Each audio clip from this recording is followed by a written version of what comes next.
안녕하십니까, 알림이 황희두입니다. 이번에 준비한 주제는 박상기 전 법무부 장관의 그 뉴스타파 인터뷰 중에 정말 충격적인 소식이 전해졌는데요. 이게 윤석열 검찰의 충격적인 민낯과 더불어 조국 전 법무부 장관의 억울함, 이 검찰의 표적 수사였다는 사실이 이번에 제대로 드러났습니다.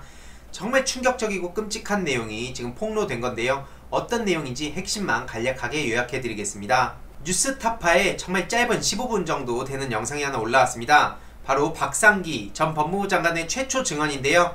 윤석열 검찰청장이 조국 사태 첫날에 조국 낙마를 요구했다는 겁니다. 보시다시피 박상기 전 장관이 이번에 뉴스타파에서 첫 인터뷰를 통해 밝힌 건데요. 조국 전 법무부 장관 압수수색이 시작된 8월 27일 그 당일 윤석열 검찰청장이 조국 후보자가 법무부 장관을 해서는 안 된다라며 박상기 전 장관한테 낙마를 요구했다는 내용이 지금 폭로가 된 겁니다. 수사 목적으로만 보면 그렇게 급하게 할 일은 아니었고 낙마가 목표였기 때문에 인사청문회 끝나기 전에 빨리 해야겠다는 의도로 기획결정한 강제수사라는 것이 이번 조국 사태의 본질이라고 강조를 했습니다. 앞서 말씀드렸듯이 이번에 제일 중요한 것은 뭐냐면 조국 전 법무부 장관 압수수색하는 첫날 윤석열 검찰청장이 저렇게 시건방지게 박상기 전 장관한테 이 주장을 했다는 건데요.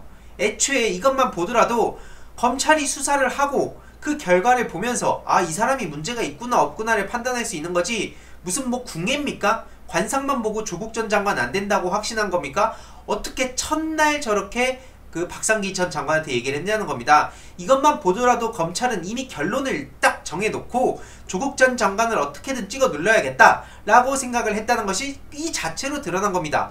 뭐가 더 필요합니까? 이에 박상기 전 장관이 어이가 없어서 배성범 전 서울중앙지검장한테 전화를 걸어서 뭐하는 짓이냐? 윤석열 짓이냐? 라고 얘기했더니 말씀드리기 어렵다라고 답했다고 하는데, 이건 윤석열이 시킨 걸 뻔히 알고도 저렇게 물어본 것이라고 하고요. 그날 국무회의를 마치고 오후에 윤석열을 직접 만났다고 합니다.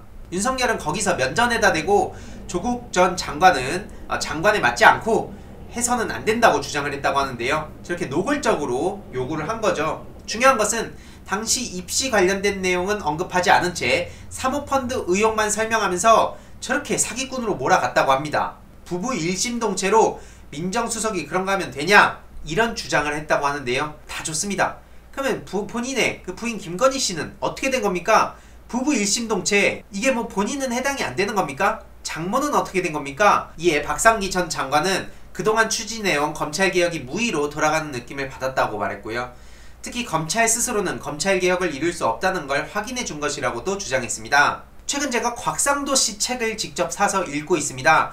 곽상도 씨가 어떤 사상을 가지고 살아가고 있는지 그의 주장과 생각을 들여다보기 위해서 그 책을 사서 읽고 여러분들께 이 잘못된 점들을 몇 가지 공유를 드리려고 하는데, 이 말씀을 갑자기 왜 드리냐? 검찰개혁은 검찰 스스로 기회를 줘야 된다고 주장을 한 내용이 곽상도 씨 책 안에 있습니다. 하지만 앞서 말씀드렸듯이 박상기 전 장관의 주장처럼 검찰은 아무리 기회를 줘도 스스로 절대로 변하지 않는 그런 괴물같은 집단입니다. 아니죠. 어찌 보면 괴물이란 건 너무나 크게 띄워주는 거라 보고 그저 이익집단, 적폐기득권 세력들이라고 저는 생각합니다.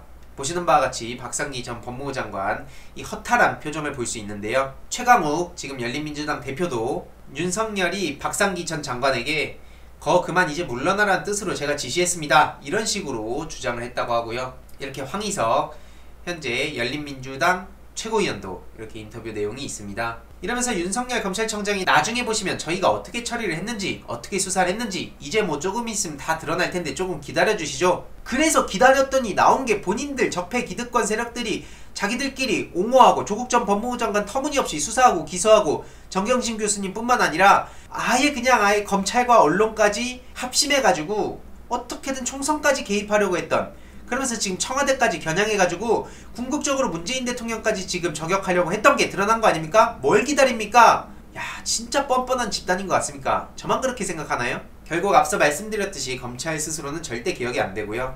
일단 이것만 보더라도 지금 윤석열 검찰은 절대로 공수처 대상에서 벗어날 수가 없습니다. 물론 이 통합당의 2명 이 공수처장 추천 이거 안 하면 시간이 딜레이 되긴 하지만 물론 답답하기도 하고 당장 심정적으로는 윤석열 검찰청장이 사퇴라든 잘리든 했으면 좋겠다고 생각하시는 분들도 분명히 계실 수 있다는 것을 잘 압니다. 하지만 중요한 것은 지금 윤석열 검찰청장을 자르게 되면 어떻게 되겠습니까? 그것만 바라고 있는데 그걸 왜 해줍니까?